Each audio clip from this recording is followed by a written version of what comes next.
আসসালামু আলাইকুম। আমি অ্যাডভোকেট শফিকুল ইসলাম লিওন। আমি প্রতিদিনের মতো আজকেও আমি আপনাদের সাথে একটি ভিডিও নিয়ে আসছি।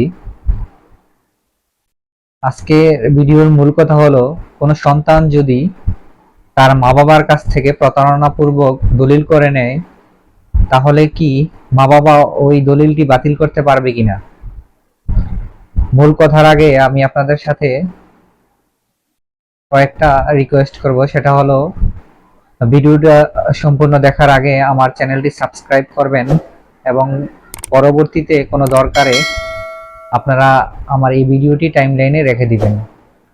এবং আমার নাম্বার পেতে হলে এই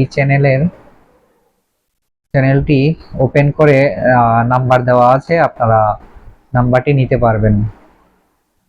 মূল কথা হলো, ধরেন আপনি একজন সন্তান অথবা আপনি একজন মা অথবা বাবা,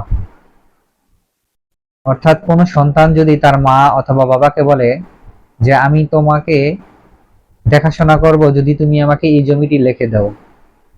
দেখা গেল দেখাশোনা করার প্রতিশ্রুতিতে অথবা অন্য কোনো মিথ্যা কথার আশ্রয় নিয়ে মা অথবা বাবার কাছ থেকে মূল্যবান সম্পদ অর্থাৎ জমি যদি লিখে নেয় সন্তান, তাহলে এই দলিল মা অথবা বাবা যে দাতা অথবা দাত্রী লিখে দিয়েছে সন্তানকে দলিলটি, তাহলে মা বাবা অত্র জমির সংশ্লিষ্ট এখতিয়ার সম্পন্ন আদালতে মামলা দায়ের করে